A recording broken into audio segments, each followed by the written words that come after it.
Hello guys, तो आज मैं आपके लिए एक और केमिस्ट्री का बहुत ही इम्पोर्टेंट टॉपिक जो कि है वैलेंसी वो लेके आई हूँ।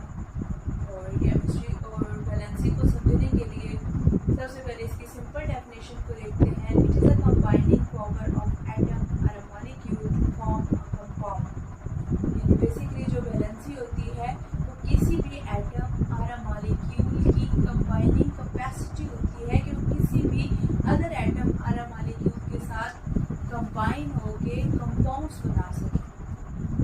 अब हम थोड़ी सी इसकी कम्प्लेक्स डेफिनेशन की तरफ मूव करते हैं कि वैलेंसी जो होती है वो simply equal to the number of valence electrons gained, lost or shared by the atom to achieve the electronic configuration of noble gases।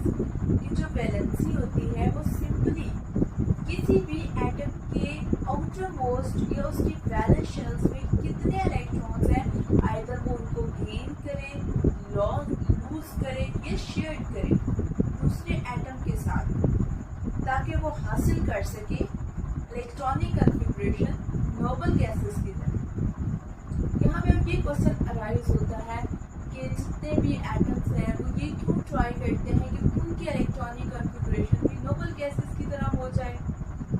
तो उसकी रीज़न ये है कि जो नोबल गैसेस होती हैं उनकी इलेक्ट्रॉनिक कन्फिग्रेशन स्टेबल होती है। वो अपने ऑप्टिक रूल को फॉलो कर रहे होते हैं, उनके आउटर मोस्ट शेल्स होते हैं वो कम्प्लीटली फिल्ड होते हैं, उनको किसी भी अदर एटम के साथ अपने इलेक्ट्रॉन्स को गेन, लूज या शेयर करने की कोई ज़रूरत नहीं होती। दैट्स व्हाई एवरी एटम और एलिमेंट और molecule want to become like noble gases.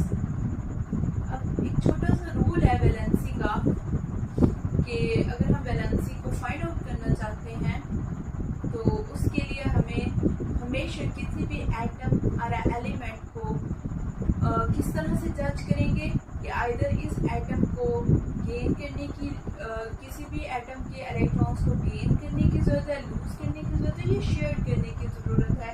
तो वो डिपेंड करता है उसके वैलेंस शेल्स पे। वैलेंस शेल क्या होते हैं? किसी भी एटम का आउटर मोस्ट शेल, यानी जो उसका सबसे एंड वाला शेल होता है, आउटर मोस्ट शेल होता है, उस पर डिपेंड करता है। उसको देख के हम ये फाइंड आउट करते हैं कि उस एटम को आइदर इलेक्ट्रॉन्स गेन करने की ज़रूरत है,